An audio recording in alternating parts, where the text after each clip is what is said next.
All right. Hi, everybody. Welcome to Ask Jenny K. Tonight's topic is color courage for the fabric phobic. Try saying that fast. I've been practicing all day. So let me get started on other stuff. Remember, this is your chance to get answers to your quilting questions. Please chime in with your thoughts and comments about colors and choosing fabric, and we'll try to tackle all those as we go along. Thank you guys so much for joining me. I wanted to let you know first about an upcoming class that I have on March 4th.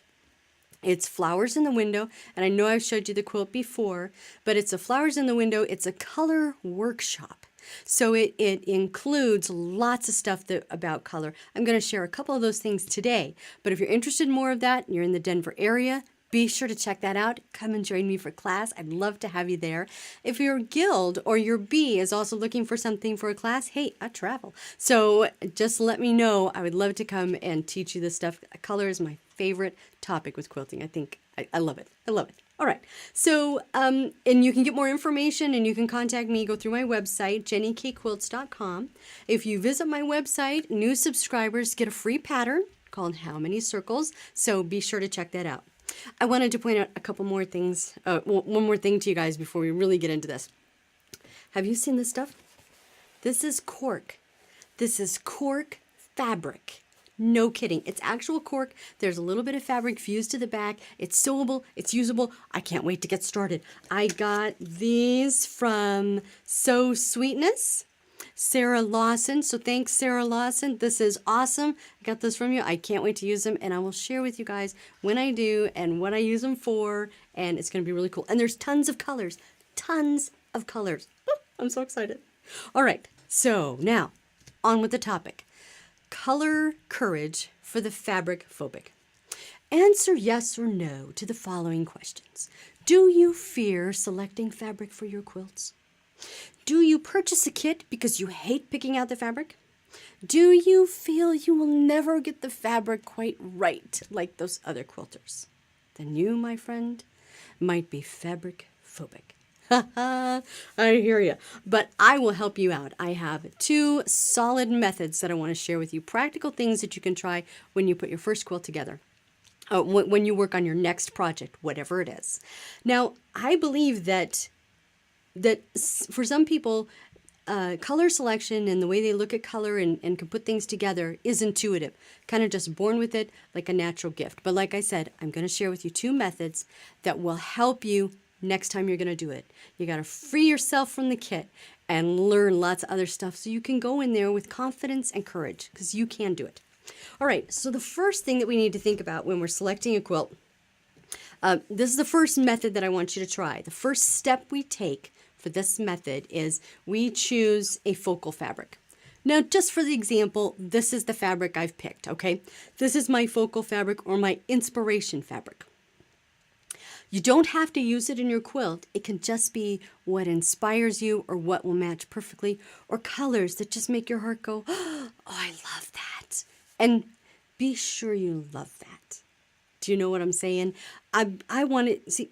Okay, when I was shopping, when I was working at the quilt shop, right, we'd see hundreds of fabrics go through a day. And I had to learn over the first few months that I couldn't buy everything, even though I loved it. And what I settled for myself was I knew I had to take some of that fabric home if I was cutting it for somebody else. And I thought, oh, and I felt a sense of panic. No, I love that. I have to have just a little, please. If I felt that sense of panic, and I had money in my budget, if I felt that sense of panic, then some of that was coming with me. It was near and dear to my heart. So when you're thinking about fabric, don't just pick like, well, I don't know what the right thing is to do. What makes your heart skip a beat? What do you love? And focus on that.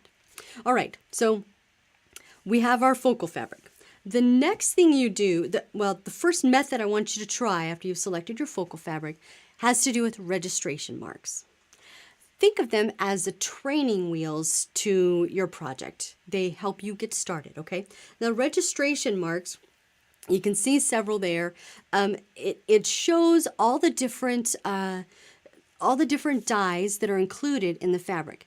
When they're manufacturing the fabric, they will hold up a card of exactly what that is supposed to look like and compare it to the registration marks and make sure that everything is right, just how it's supposed to be. And then they say, all right, good to go, and they can keep printing it.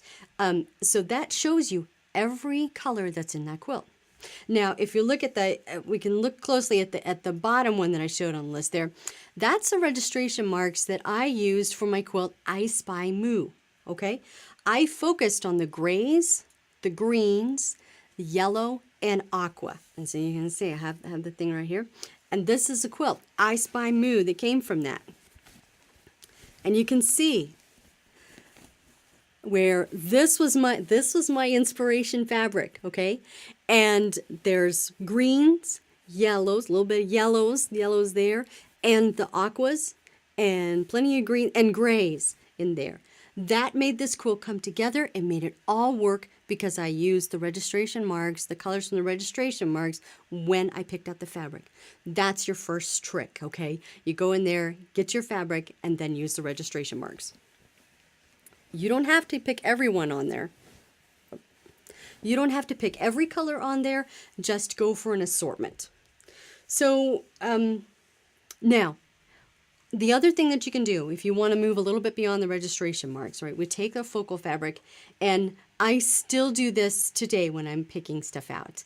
I audition fabric. And I know you've heard me say that a few times before, so I'm going to explain a little bit more about what that means and just kind of give you a little example. Let's say where you want to pick something, we want to pick the green, something to match with the greens. And you see, we have kind of a variety of colors with the greens. So I go into my stash or around the fabric store, and I'm going to pick out some stuff, and let's try it. So let's just kind of try some stuff on for size. Here's a green. Oh, no, that's too bright. It doesn't go. No, that one just doesn't work. And I'm taking you through my process so you can see a little bit about how I think. And I want you to have the courage to try to do this on your own, to say no to some and yes to others. Yes to the ones that you love. All right, let's try. Oh, maybe we can match this darker stuff here. I got a nice dark fabric. What about that one? Ooh. No. This is too blue and kind of gray when you compare it together. That's not going to work. All right. Oh, how about this one? This one has some of the little pink like the other ones. That'd be fun to put together. But it's kind of the maybe if I have to pile, but maybe not. And how about this one? Ooh. That goes very nicely together. I mean, here, I'm not sure how the color is there on your computer and everything, but these go really nicely together. And I like that this has a little bit of gold and this has a little bit of gold. So they kind of pull together like that.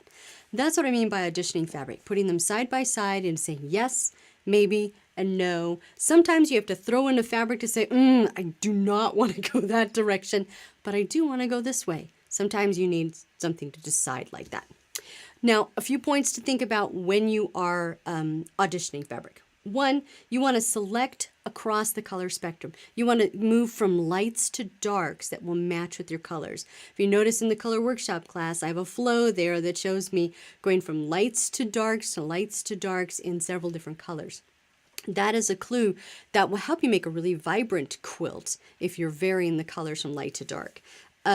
Let's see, select colors that you wouldn't normally lean towards, right? Like maybe if you're working with purple, throw in an orange. Do you like that orange? Maybe I do, maybe I don't. But you could also, it'll help you to learn better what your color instincts are. It'll help strengthen that muscle to decide, I like this or I don't like that. Then select across the color wheel. And by that, I mean, and I don't want to get into a whole bunch of color theory, but on the color wheel, if you go directly across, you will see complementary colors. So like yellow to purple, red to green, Christmas complementary, right? We got blue to orange, Broncos, yay. And but just doing that very simple. I'm not talking like learning all color theory, but just going from one side to the other. Oh, I didn't go straight down. One side to the other, try to put those together. So if you're trying to find, something that'll go with yellow, throw in a purple. You'll be surprised. You might really like it. That's one of my favorite color combinations. So there. And also I would encourage you to, be sure to get rid of colors that fight with each other. So if you're laying it out in auditioning and There's one that just keeps going. Your eye goes to that, and you're like, it doesn't quite flow. It doesn't look nice. They seem to be fighting. Then take that one out. It doesn't belong in your project. You can pick another one that will go there. Now, the last bit of advice I would give you with this is don't stop until you love it. That's part of the color courage, that you are saying no to these ones, yes to these other ones, and you're bringing home something that you love. Love the colors together. Love the way this all looks. Don't stop picking out your fabric until you get it just right like that. And don't think, I design professionally, but this is the same process that I go through. Unless I'm using a particular company's fabric line, this is the same process that I do. And I don't start on that until it looks the way I want, until it matches my vision, until it makes my heart skip a beat. And I just love it. So have color courage, my friend. You can do it. You can make it look great. I would love to see pictures. If you've been inspired, add your pictures to the bottom in the comments there. I'd love to see the fascinating color combinations that you've come up with, or color combinations that you might really regret. That's one advantage of working in the shop, because you get to see a lot of things that you decided you did not like at all. All right, well, that's it for this one. Thank you guys. I appreciate your likes, your comments, your shares, your subscriptions. They really help me out a lot. And if you know anybody who might benefit from this information or any of my videos, please feel free to share. I'd love to have the information getting out there and to help people out. Thank you guys so much for joining me, and I'll see you next time.